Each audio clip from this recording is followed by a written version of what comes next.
Sun. Chapter 11.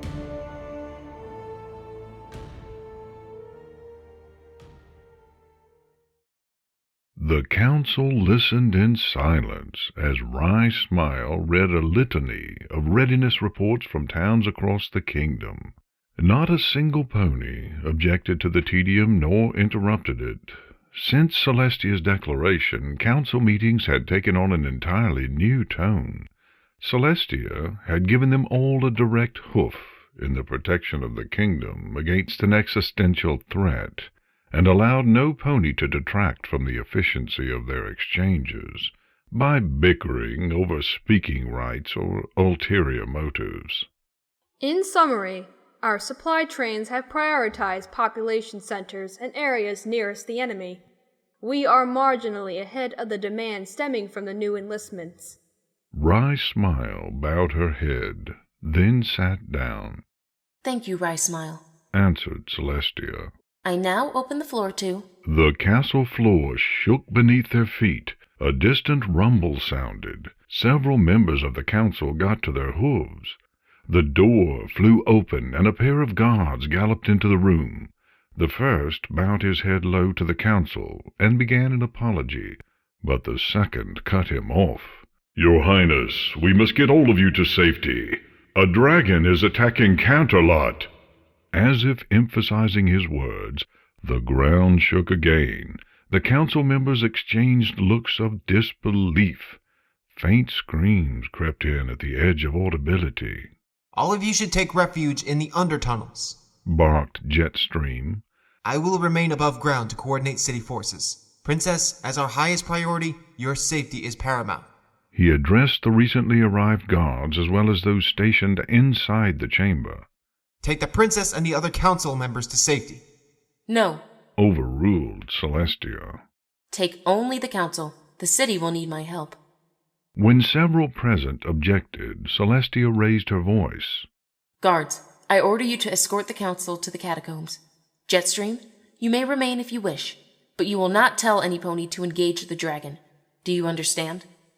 Jetstream bit his lip, then stood at attention and saluted. Celestia acknowledged his acquiescence with a nod, and he gave hushed orders to his fellows, who began leading the way to the tunnels. As the delegates filed out, they gave Celestia abbreviated bows, all of them dumbstruck by her decision.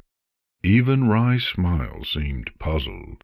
Celestia had to remind herself that most of Equestria was too young to remember her last experience with mortal danger as more than legend. They had never seen their princess fly into harm's way, veteran though she was. Then again, even in her more adventuresome days, she had not usually faced danger alone. Her horn sparked with power, and space bent around her.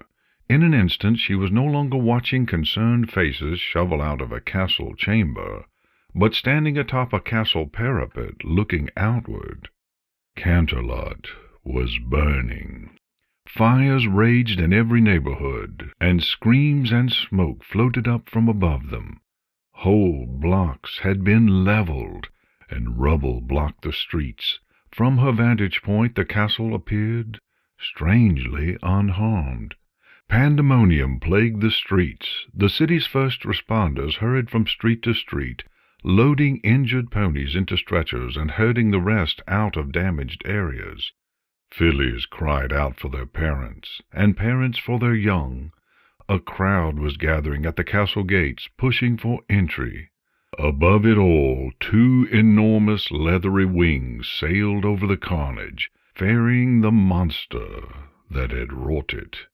Celestia recognized Zhuyin, gliding low and pouring down flames, then ascending with a few great wing beats. At the zenith of her flight path, Zhuyin's silhouette eclipsed the sun, casting a draconian shadow over Celestia. Her serpentine body jackknifed, and she sped downward at the crowd of ponies at the castle gates. Celestia leapt from her marble perch and raced to beat her there. A shriek welled up as some pony noticed their death fast approaching, and the throng of ponies began to scatter. Unfortunately, for those closest to the gates, the crowd's periphery blocked them from fleeing until it had dispersed. Zhuyin fell faster and faster, and the cries below grew shriller with desperation. Dozens of ponies cowered, trapped by their neighbors, as Zhuyin arrived. But the end did not come. Zhuyin's descent halted on impact with a translucent purple barrier. The magical force field had caught her 100 feet in the air and struggled to resist her momentum until, only a few feet above ground, it and Zhuyin stopped. Just below, Celestia levitated as she projected the barrier between her subjects and their attacker. Most of the crowd took this opportunity to flee. A handful, however, either due to injury or awe, remained, staring upward at their sovereign. A deep cackle erupted from Zhuyin's belly. Princess Celestia, you are at home, and here I thought you'd gone missing. As she said this, she slammed her tail down on the barrier for emphasis. Each impact sent a wave of pain through Celestia. She felt as though every joint in her body was being hyperextended. "Leave my kingdom in peace!" shouted Celestia, as if yelling could conceal her strain. Beside her, her subjects watched the barrier move slowly closer to them, under Zhuyin's casual assault. Zhuyin drew her claws against the barrier, resounding with a dull shriek. She examined her claws afterward, then began again. This is how you try to save your subjects, when you know there is a better way. Celestia could spare no effort to speak. Sweat beaded on her face, and the ponies below ducked away from the encroaching barrier. Tell me, Princess, how do your subjects feel about your decision to refuse us? She slammed her tail toward the cowering ponies. Do you think they prefer things this way? Do you think they want to see the day when we come in force and raze your precious cities to the ground? Gathering all her strength, Celestia forced out the words. "Leave my ponies alone. Your conflict is with me." Zhuyin inhaled deeply, then released a torrent of flame. Celestia's barrier contracted to a dome just large enough for its occupants. As the flames poured over it, for an excruciating moment, they could see nothing but fire in all directions, heating their semispherical sanctuary like bread in an oven. When the fire subsided at last, the area outside their bubble had charred as black as bitumen, and Zhuyin's face hung only a few feet above them. Relinquish the sun, Princess. You cannot protect them all, not from me. With one last roar, Zhuyin leapt into the sky and flew away, vanishing quickly into the horizon. Zhuyin had cut a wound all the way to the heart of Equestria.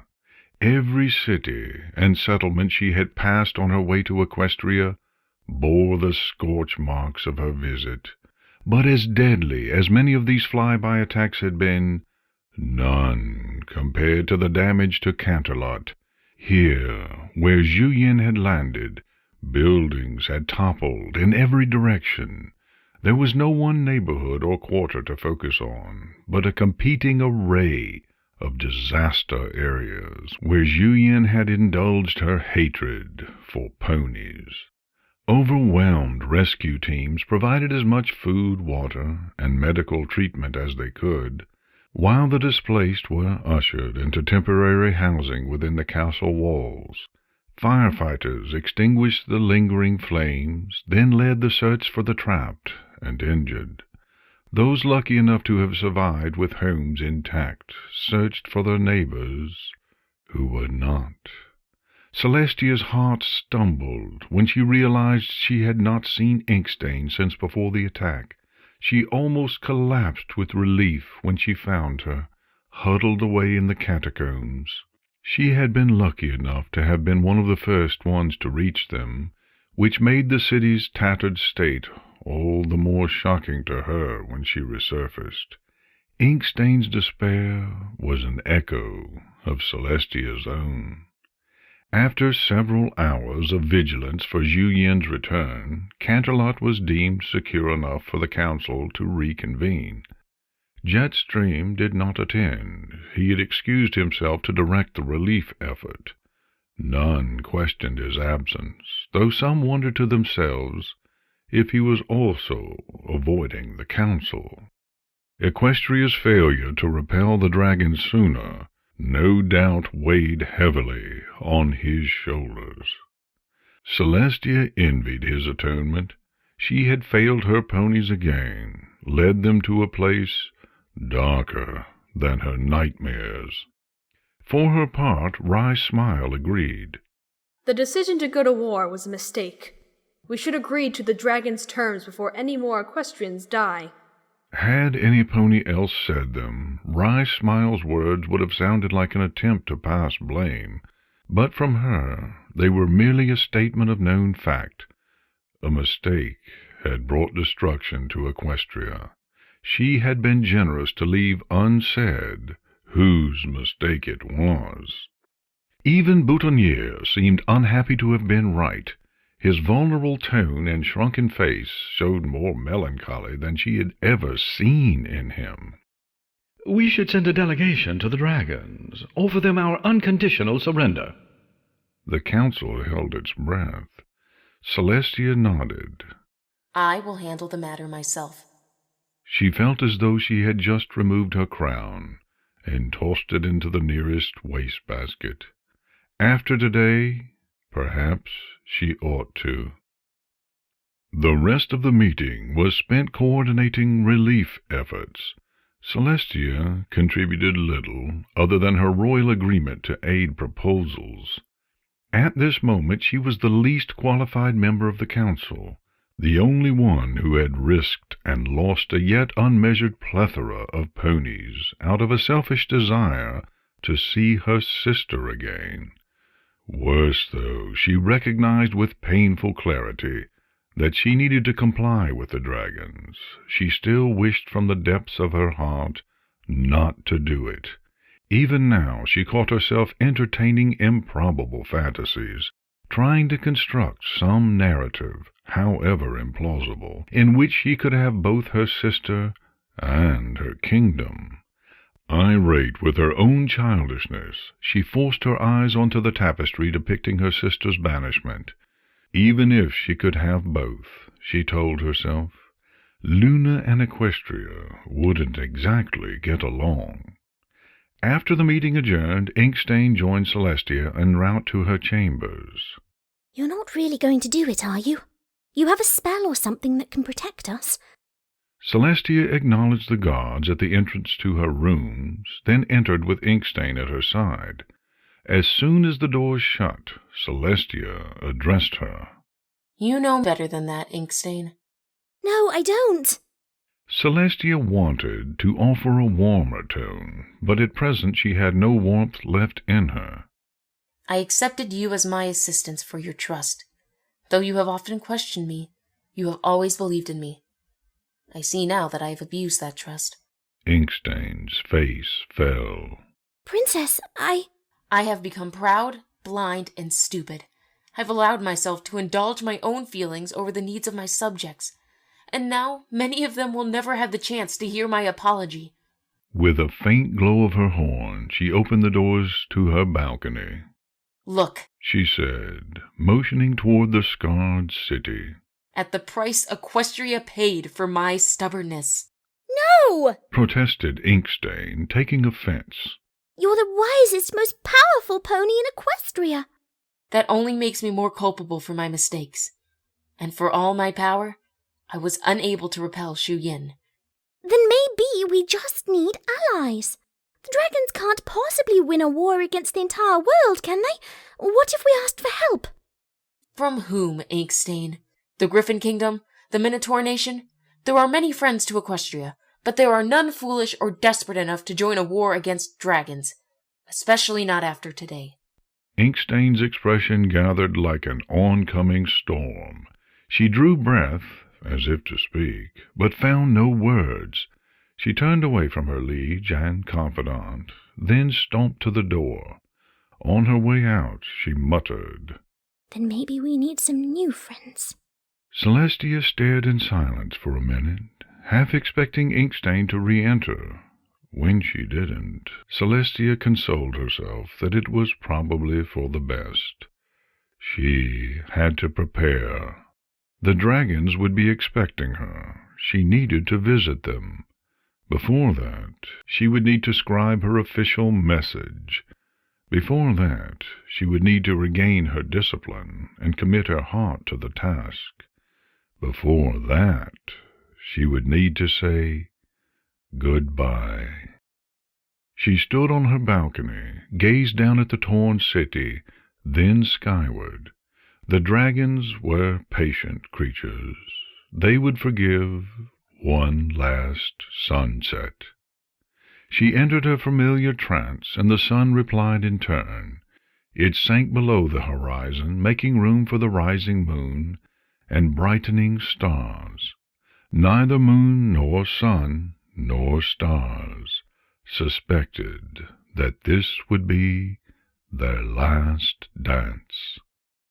Luna's prison took its place above Equestria, and Celestia collapsed on her balcony. For the first time in hundreds of years, Celestia struggled to begin. Today is hard to talk about, little sister. Equestria suffered from my mistakes. Maybe you can see it from out there. She wrenched the words out, like porcupine quills, bracing herself as she gave voice to her mistakes. She recited the litany of incoming casualty statistics, the estimates of the depths of her error. It was one of the darkest days in equestrian history. But the part that hurts me most has nothing to do with the kingdom. I'm never going to see you again. I have to give you up to keep all this from happening again. Celestia wiped tears from her eyes. Luna was silent. I'm sorry, Luna. I tried to do the right thing by my ponies and my sister, and I failed you both. You'll be trapped up there, maybe forever. Our subjects will be ruled by dragons, and I will be alone. Equestria will never trust me again, nor should you. They should put me in the dungeon with Cocoon. Celestia trailed off. An idea had planted itself in her head, a fragile seed struggling to germinate in the surrounding turmoil. I don't trust her. Even if I did, no one else would. Luna's silence continued. I don't know what she has planned. It may not work, and I can't give her what she wants. The little seed, fertilized with the ashes of failure, began to germinate. Hope crept in, despite Celestia's best efforts to rebuke it. She was out of alternatives. She rose to her hooves. I have to go. I love you, sister. And I will see you again. She hurried back into her chambers and towards the hall, then caught herself before she exited. If she was going to do this, she was going to do it with a minimum of witnesses. She would teleport down. In a flash of light and a blink of an eye later, she was in the catacombs, standing in front of the door to Cocoon's cell chamber. The two guards beside it started, but relented when they recognized the princess. You're dismissed. Thank you. Please return to your normal duties. They each raised a hoof in salute, then marched off toward the exit, surely wondering why now, After so long, Celestia would finally dismiss them from this post. Celestia, meanwhile, entered Cocoon's chamber. The queen of the changelings stirred at her approach. Celestia spoke first. Queen Cocoon. Princess Celestia? Returned the changeling, stretching her legs and wings. The last time we spoke, you implied you had a plan to defeat the dragons. I did. Was it true? Of course. Cocoon said this as if she had never told a lie in her life, and Celestia had threatened to mar her perfect record. And yes, it will work. Tell me your plan. Your directness is refreshing. But I take my freedom as a condition? Celestia pointed her horn at the bars of Cocoon's cell, and energy funneled into it. The aura that had clung to them dissipated, and the cell door swung open. Cocoon's eyes widened, and she took a tentative step out.